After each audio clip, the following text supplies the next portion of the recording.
Phone call time. Welcome back to the Pepsi Power Hour. I have a very special guest in the monitor through the magic of television and over the telephone, ladies and gentlemen, from Metallica and in his home in San Francisco where the plants are dead. We have Lars. How you doing, man? I'm good, man. I don't know if how I could follow that introduction. Well, I mean, you can follow it because you got this amazing album coming out now. How do you think the fans are going to accept this album? Because musically, the band is changing. They're evolving. Yeah, well, so far, I mean, the feedback, me and James have been putting around Europe for, like, the last 2 weeks doing, like, interviews and stuff, and, like, everybody I've been talking to just seem to love it. I mean, what can I say? Yeah.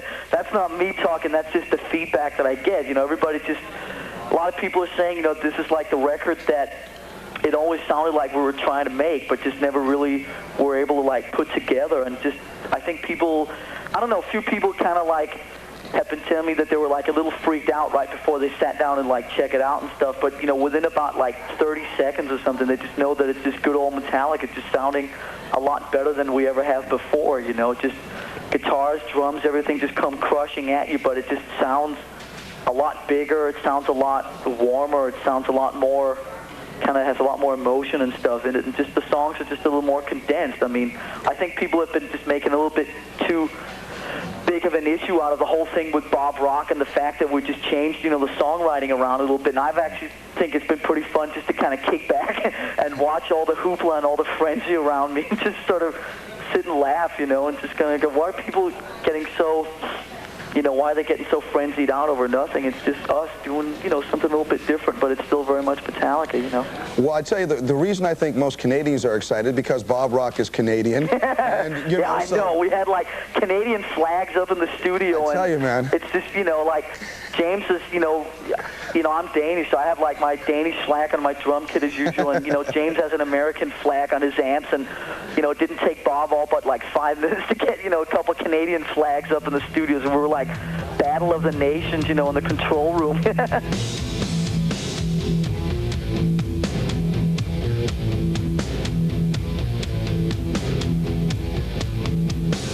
We've all seen the promise of, you know, from his own band to producing and then back to his own band again.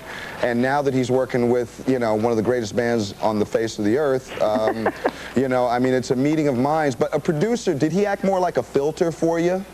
You know I think he was more like, you know, somebody that would just bounce a lot of ideas off of, you know what I mean? And just somebody who really helped us, like, with kind of our visions. I mean, you know, I really don't know what the word producer means anyway, and I don't think anybody really has that word completely defined, you know. So he just really, you know, we sat down and said, you know, this is what we want to do, this is what we want to change from the last record, this is, you know, what we want to try and capture in the studio, you know, blah, blah, blah. And he just basically said, okay, done, let's do it. And we just went for it, you know. So he, just somebody that you throw a lot of ideas up against, and somebody, the last couple of months, the last few phases in the studio was, then we went into, like, territory we weren't too familiar with when we started getting into, like, layering of, like, guitar parts and stuff like that, which he really wanted to, like, experiment with. And so that's when we got into, like, really kind of production things, like the last 6-8 weeks. And I think when you hear this record on headphones, that you'll find that there's a lot of, like, just little bits and pieces kind of floating around, and here comes, you know, a guitar part, and here comes some kind of percussion thing and whatever. So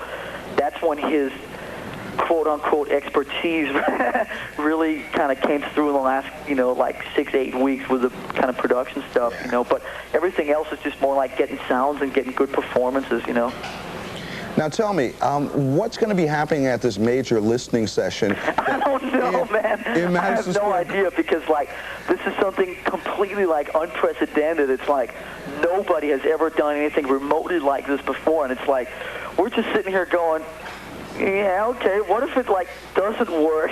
But what are you doing? What's happening? Are you guys playing, or are you just playing the album, or it's, what?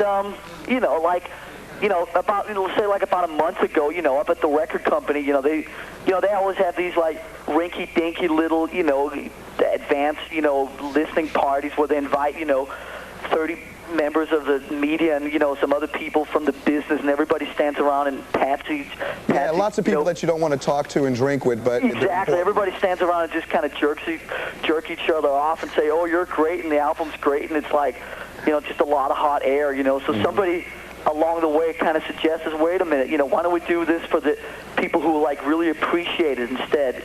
So we said, let's just do it for all the kids.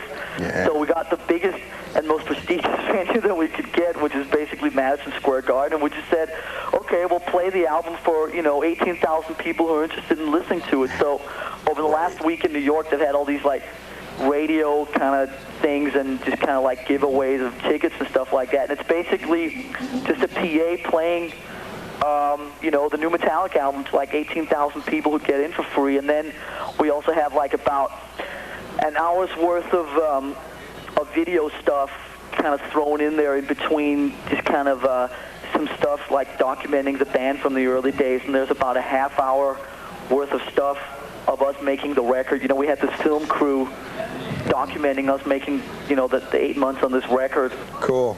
Now we have the big question about video. You work with Wayne Isham. Yeah. And tell us about the video, and you're going to do the dirty work and intro the video through the magic of television. But does this mean that Metallica is now coming into embracing this strange thing called video? Well, I guess that's one way of putting it. I think, I don't know, just ain't really as afraid of videos anymore as we used to be. I think we spent, a lot of time just really kind of ducking away from it, and I think that after we kind of took the one video head on and felt that we did really good with that, and it was a lot of fun to deal with that, with this new record, it just seemed like, I don't know, it just seemed like we never really fiddled around with videos before, and it just, if you have the same creative control over videos and stuff like that you do with the records, there's no reason that it shouldn't kind of have the same cool vibe to it. So, yeah. Working with Wayne, who's basically like more or less like the best guy in, the business, he's kind of like the Bob Rock of, actually they even look alike. They both have kind of, surfer blonde hair.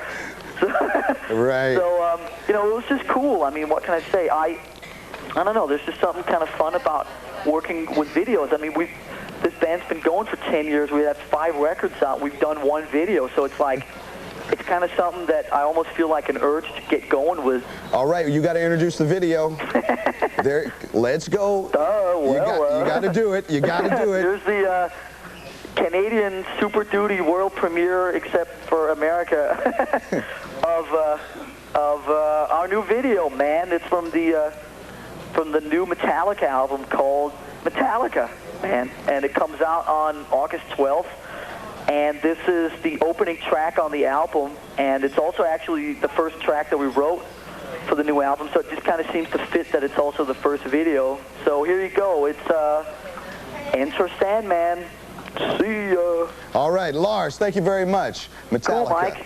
On the Power Hour. Okay. Thanks,